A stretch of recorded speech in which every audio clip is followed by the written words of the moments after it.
Hey guys, দেখো এরা কিন্তু খুব হাসাহাসি করছে। কেন হাসাহাসি করছে সেটা আমি তোমাদেরকে বলি। তো এই দুটোকে, মানে এটা হচ্ছে আমার পিসির ছেলে আর এটা তো শ্রেয়া, তোমরা সবাই জানো। তো এই দুটোকে মা আমার গলা ব্যথার জন্য ওষুধ আনতে পাঠিয়েছিল। মানে এই বাড়ি আসার পর আমার খুব গলা ব্যথা আর মাথা ব্যথা হচ্ছিল, তো ওষুধ আনতে পাঠিয়েছে। আর এরা কি করেছে, ওষুধের দোকানে না গিয়ে ধানের ওষুধের দোকানে চলে গেছে। মানুষ তো একটু বাইরে থেকে দেখে বোঝে। যাই হোক, ওরা গিয়ে ফোন লাগিয়ে দিয়েছে। আমি বলেছি কাকুর কাছে ফোন লাগাবি, ফোন লাগিয়ে দিয়েছে। আমি ওনাকে বলছি যে আমার গলা ব্যথা মাথা ব্যথা। এবার উনি রীতিমতো হাসতে শুরু করেছে, বলছে না এটা গলা ব্যথা মাথা ব্যথার ওষুধের দোকান না, এটা ঘাসের ওষুধের দোকান।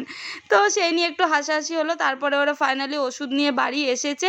তো তারপরে আসার পরে ওরা পুরো ঘটনাটা বলছে আর নিজেরাই বলছে, নিজেরাই হাসছে।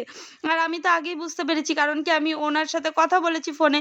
উনি আমায় বলছে এটা ধানের ওষুধের দোকান, ইউরিয়া টিউরিয়া এইসব পাওয়া যায়। তো যাই হোক, আমি ওদেরকে বলছি যে তোরা আর হাসিস না, ছি ছি ছি ছি। তো চলো, এই ভিডিওটা এই অবধি।